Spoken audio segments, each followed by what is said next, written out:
नमस्कार दोस्तों, आपका स्वागत है हमारे चैनल धार्मिक हिंदी कहानियाँ में।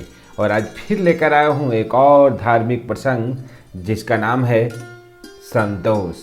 तो आइए कहानी शुरू करते हैं। जून का महीना था। भयंकर गर्मी पड़ रही थी।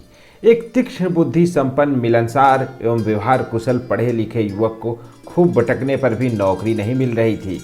तपती धूप में वो नौकरी की तलाश में इधर उधर भटक रहा था।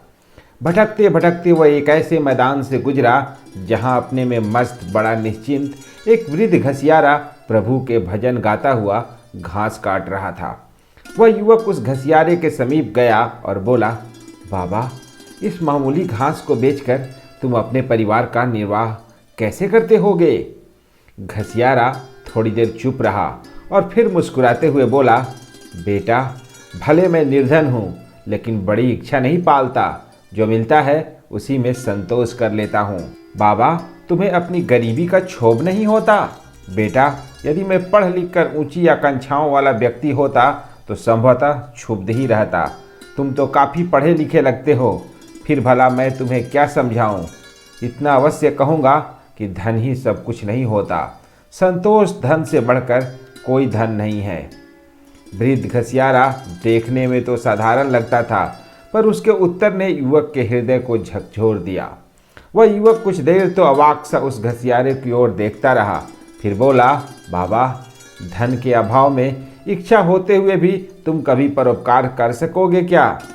वह वृद्ध घसियारा तपाक से बोला, बेटा, अच्छे एवं सच्चे व्यक्ति को परोपकार के लिए धन का भाव कभी नहीं खटकता।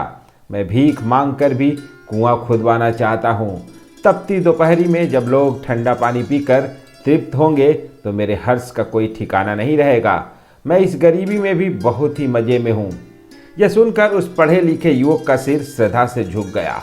वह विचारों में गहरा डूब गया और सोचने लगा, जिनका कहीं अंत नहीं, जिसमें कहीं तृप्ति नहीं, विश्रांति नहीं, ऐसी इच्छाओं लालसाओं की आग में मैं बाहर भीतर दोनों ओर से तप रहा हूँ। और यह घसियारा रूखी रोटी खाकर भी मस्त है।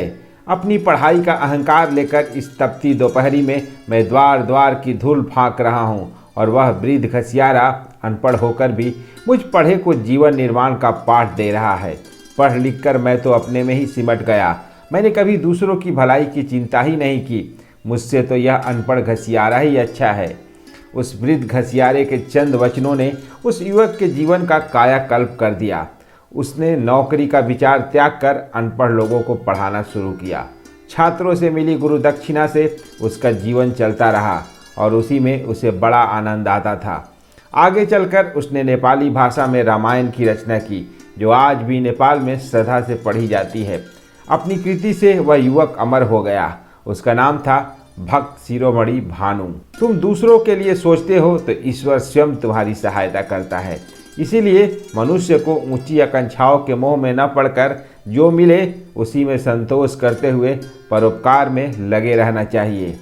आप दूसरों का मंगल करोगे तो आपका तो मंगल हो ही जाएगा, क्योंकि जिसका आप मंगल करते हो उसके हृदय में बैठा हुआ दाता लुटाए बिना नहीं रहता।